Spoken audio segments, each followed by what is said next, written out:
My name is Leanne Foster, and I am a Provider Outreach and Education Specialist here at WPS Government Health Administrators. And again, I'd like to welcome you to our webinar on the new CMS 855A. The material presented during this session is accurate as of today.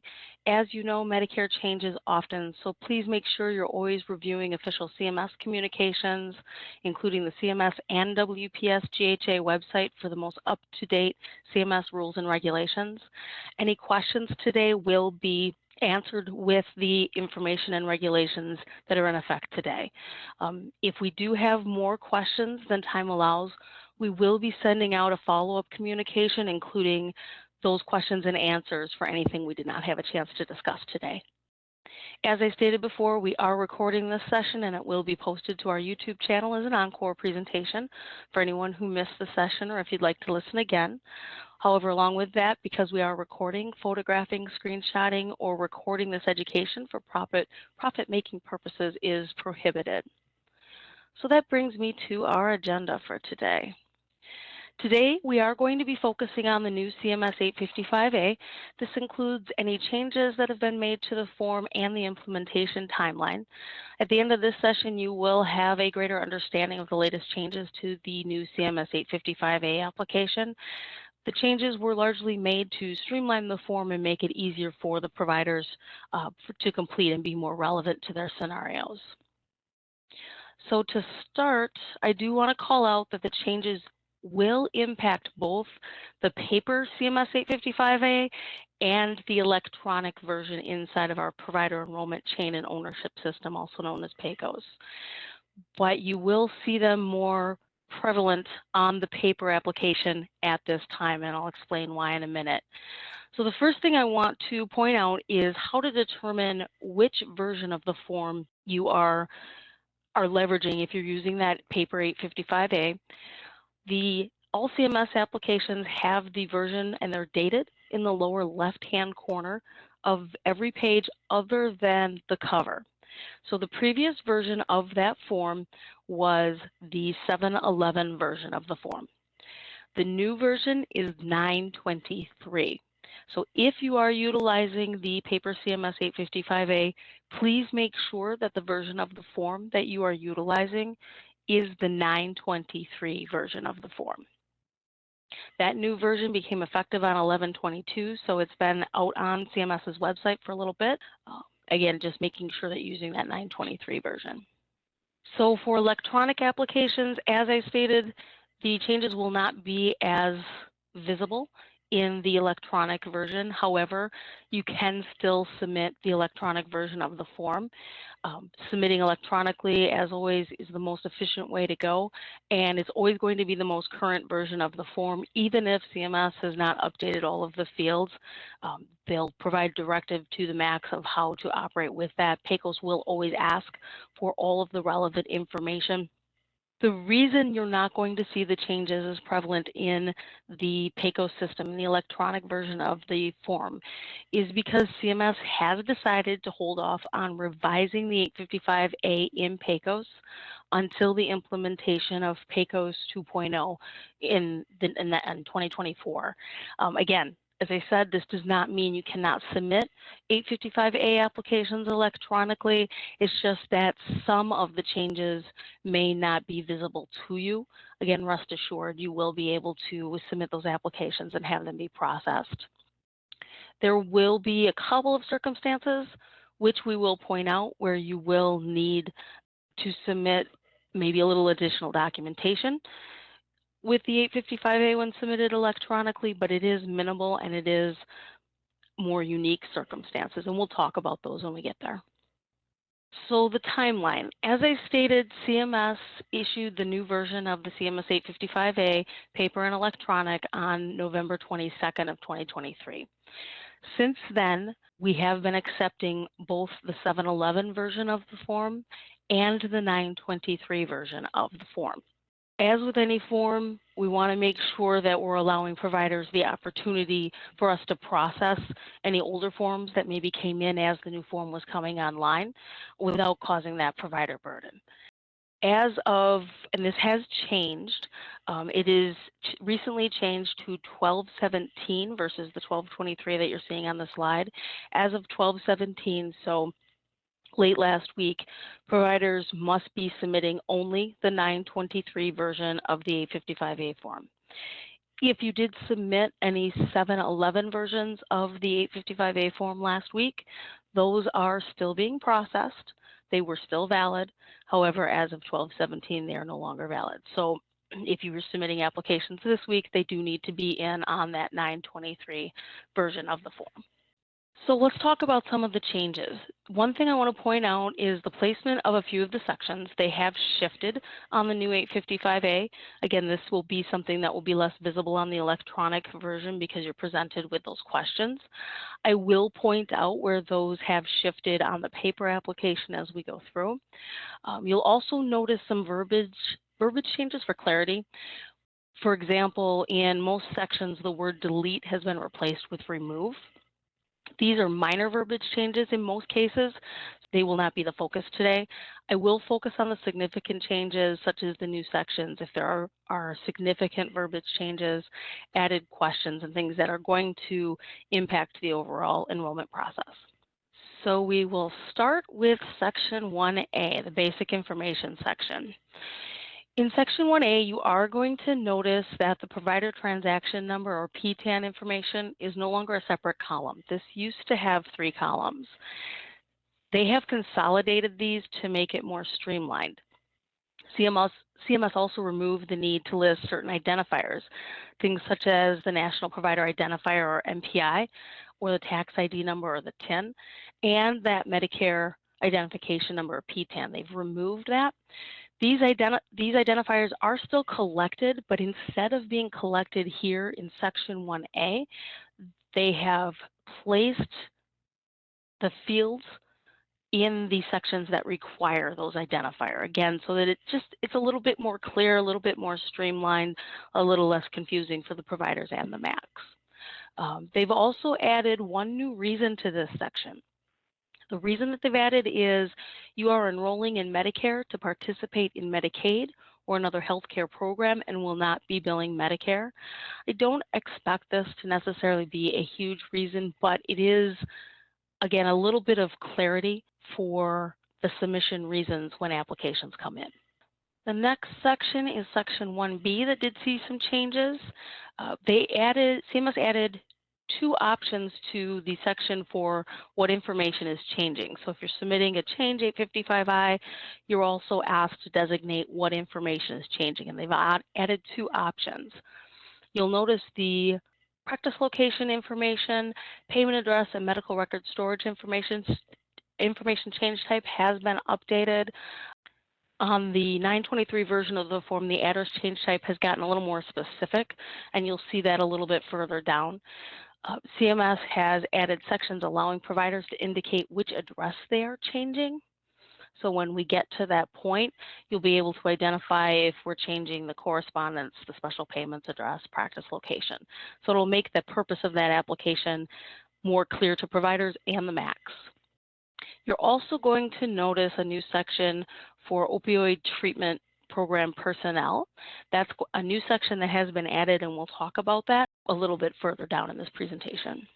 One thing that I do want to show you yet with Section 1B is just the differences in Section 1B updates as far as the practice location. I did mention, I want to show the comparison of the 711 and the 923. I did mention previously it was all consolidated into one section.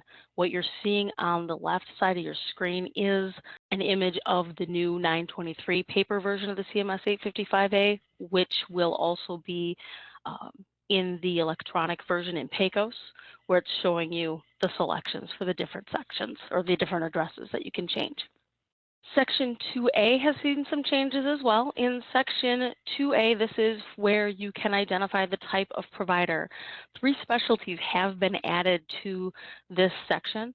Opioid Treatment Program, or OTP, and Rural Emergency Hospital, or REH, have been added to the list of providers that are considered other than a hospital, so that's that Section 2A1. So they've just added those as types for us. And then in 2A2, transplant program was added to the list of hospital specialties. And additionally, the 711 version had a type for hospital swing bed approved and a hospital psychiatric unit.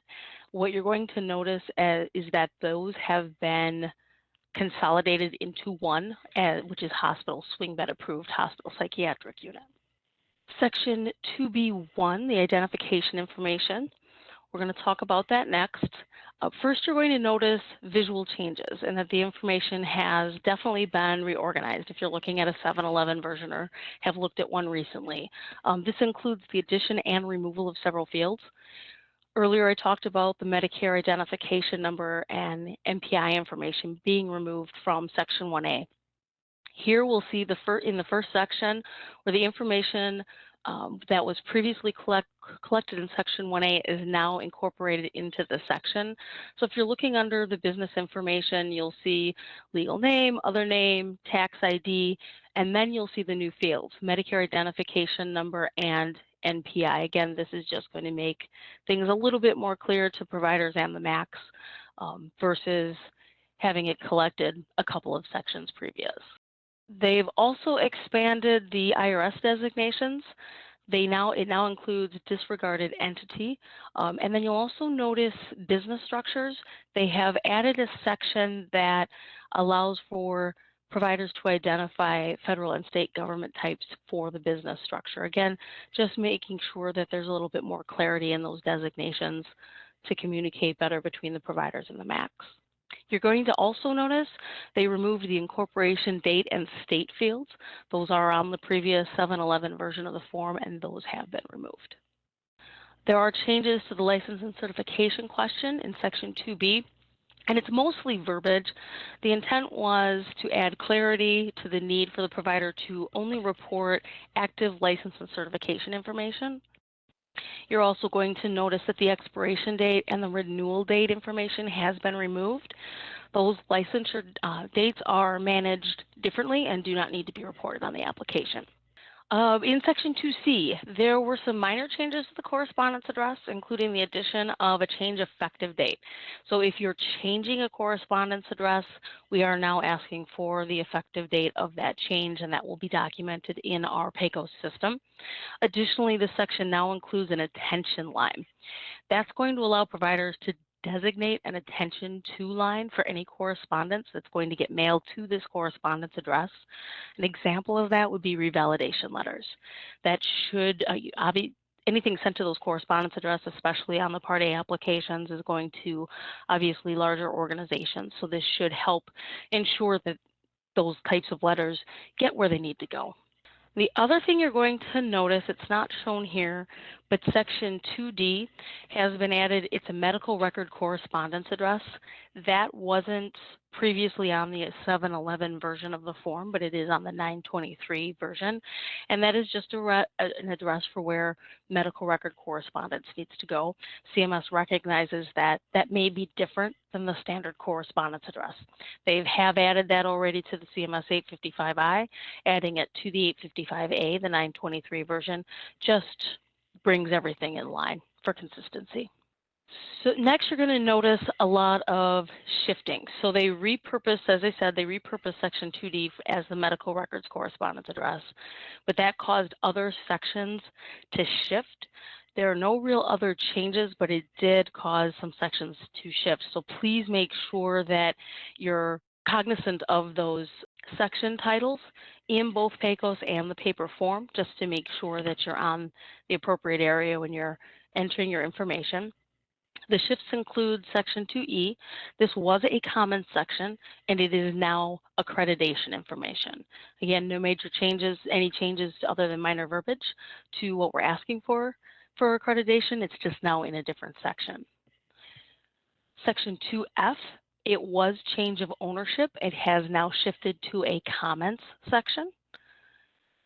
Section 2G, that was acquisition and mergers, and that has shifted to change of ownership. So if you're also known as a CHOW. So if you're reporting a CHOW, just remember that and be careful because that section is shifted.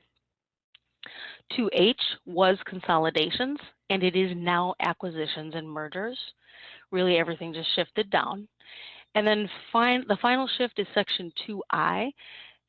That was actually added for consolidations.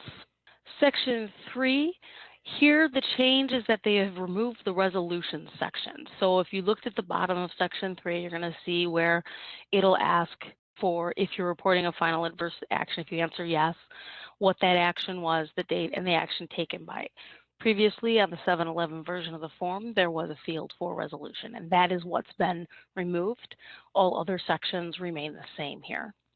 Section 4A, we definitely have some reorganization that's happened here along with some verbiage. So in Section 4A, they've adjusted the verbiage so there's now only one line for the Medicare ID and MPI. There used to be multiple. You'll notice that the delete action has been replaced with remove. As I mentioned earlier, that's one of the big pieces you'll see across the application. They have also added a question specific to home health agencies.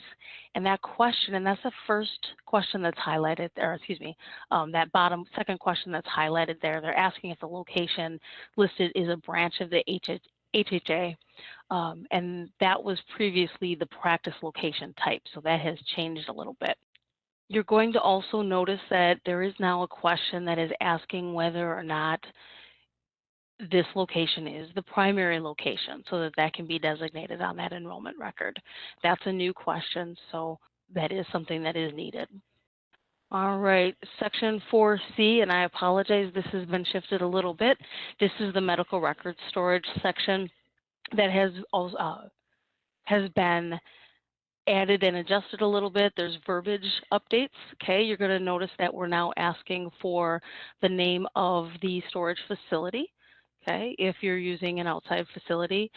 You'll also now see a question asking if you store your records electronically. This question will ask, one, if you store them electronically or not. It'll also ask what service is used to store those electronic records.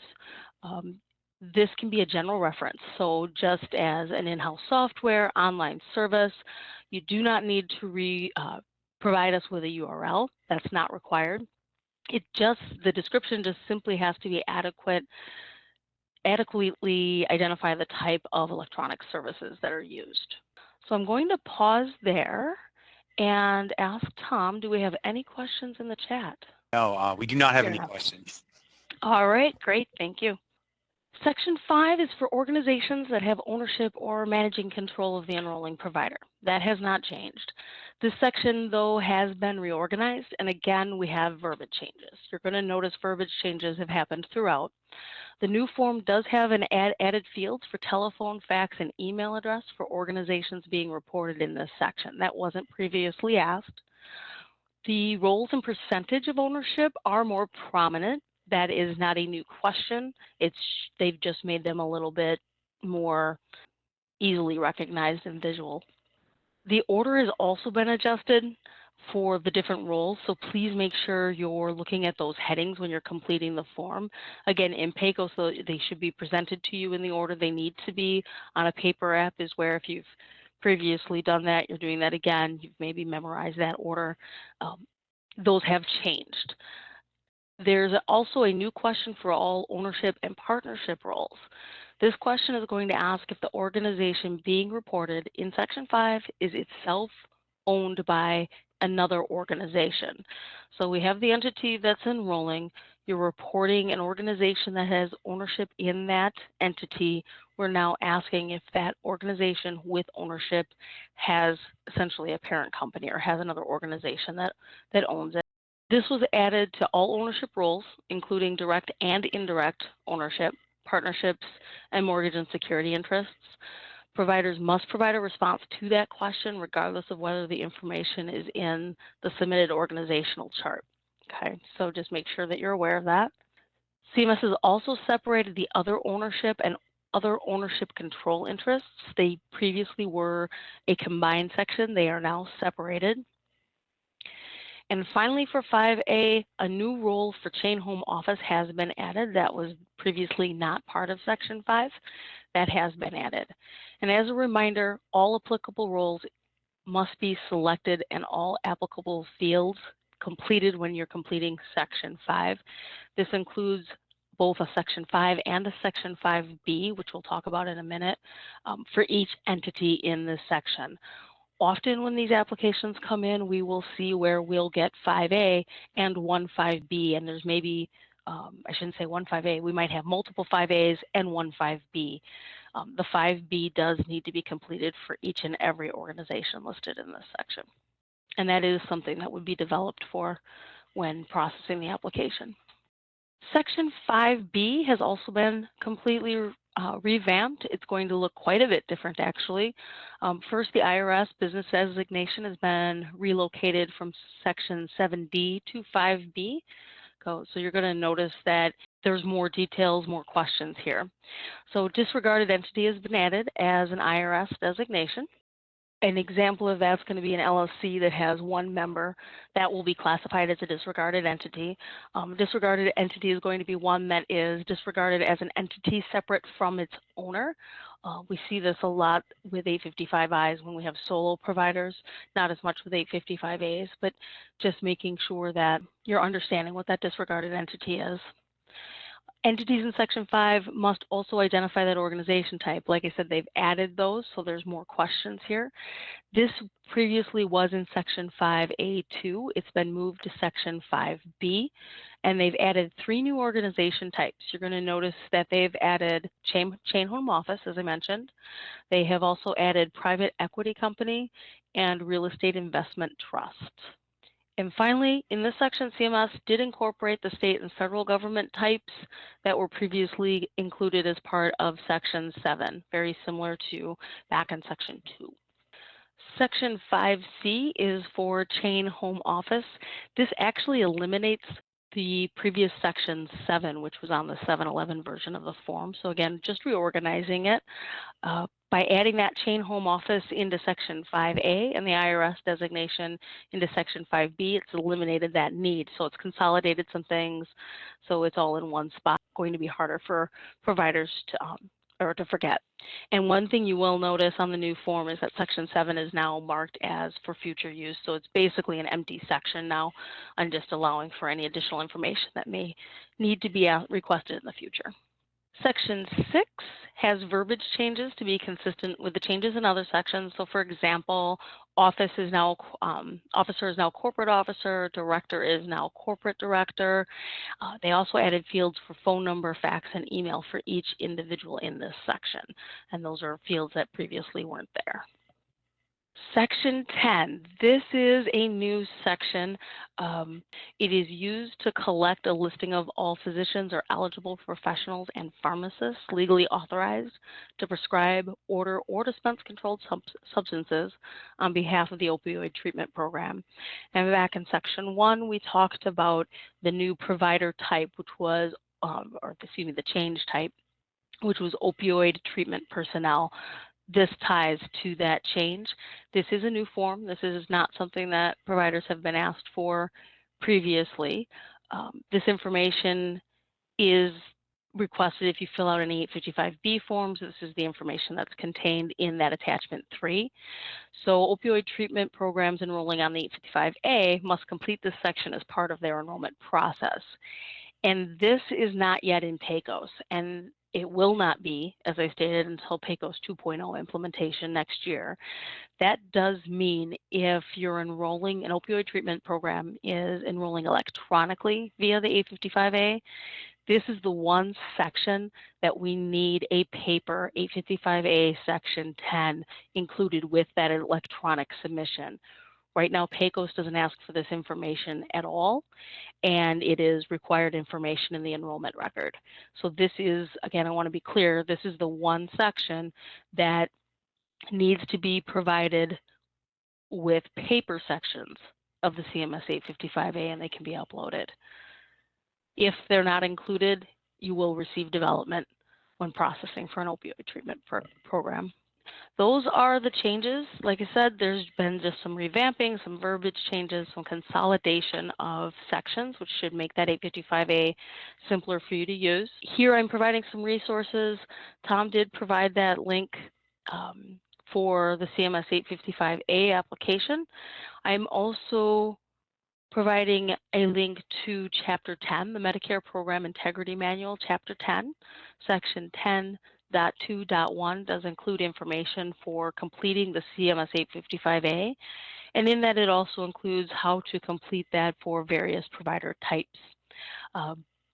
The other, and I believe Tom put this in the chat already, the Code of Federal Regulations, CFR 424.67B1I, includes information for enrollment requirements for opioid treatment programs, OTP, and that's going to help you with that new section 10 in that CMS 855A.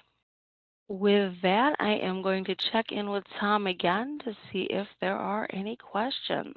We do not have questions submitted at this time. Again, I want to thank you, and you may now disconnect.